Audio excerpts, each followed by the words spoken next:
Hi guys, it's Ryan here with Sigma Survival, and today I'm going to be talking about tips and tricks for getting a fire started with a flint and steel. If you've ever struggled to get a fire going with a flint and steel, stay tuned.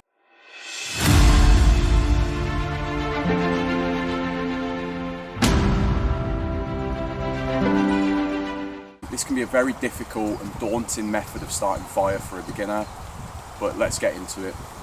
Okay guys, so one of the biggest problems I had when I first started learning to use a flint and steel years ago was that I just didn't know what materials to start with, okay? It's very difficult to find good, truly dry material, okay? So I'm going to go over what you can try and utilise. Now it's springtime here in the UK. Seasonally this might change, so I might do update videos in each season. Summertime is obviously the easiest time, but generally speaking it's springtime now, so it's morning at the moment, so it's not too wet, but there was a lot of dew around in the grassy areas. I managed to find some areas where I could find good tinder material, okay? Now the first thing that you want to be utilising is the birch tree. This is absolutely hands down one of the most useful trees for survival when it comes to fire starting, making things, food, medicine. The birch tree has a lot to offer.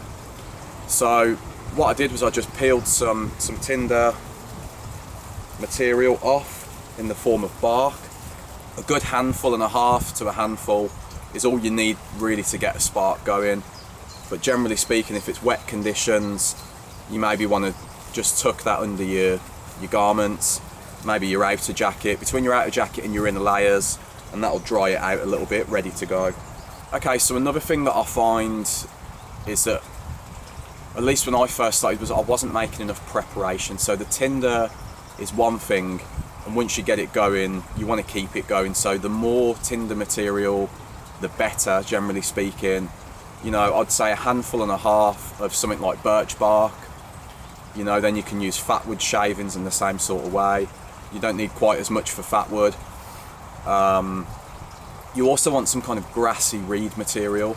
You know, the drier the better, or pre-dry it out. Like I say, if it's wet, you can tuck it under your garments, i.e. like your outer jacket or your shirt, between your shirt and your vest maybe, whatever it is you're wearing. And that should start to dry it out a little bit. You could also utilise it in your sleeping bag, so you could tuck it between yourself and your sleeping bag, preferably if you've got clothes on. And then that'll also dry it out, just like a tumble dryer would. Generally speaking, preparation is key, so we want to have as many materials as possible. And then you want some dead sort of twigs, you know, the drier the better. And then you want to pre-source some sort of logs. Now, they don't have to be seasoned wood like you would put into a burner at home. That's not quite how it works when you're out in the woods.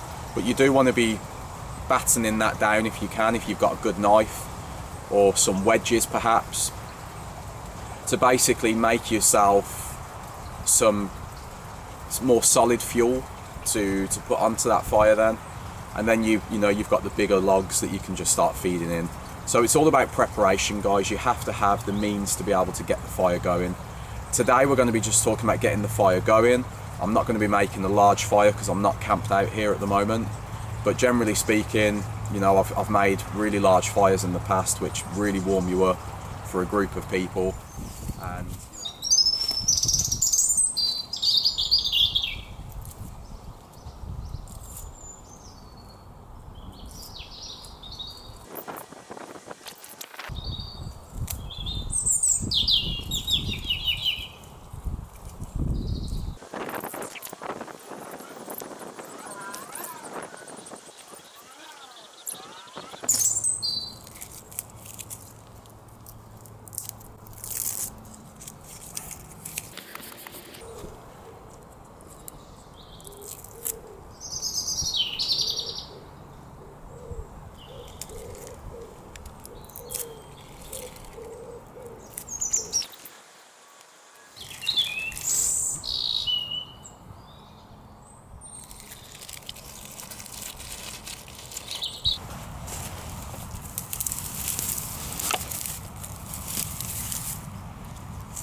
try one with it.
Okay guys, well I hope that was useful. I hope you learnt something from that. I really hope you enjoyed that. Please do like and subscribe. Thanks again guys, and until next time.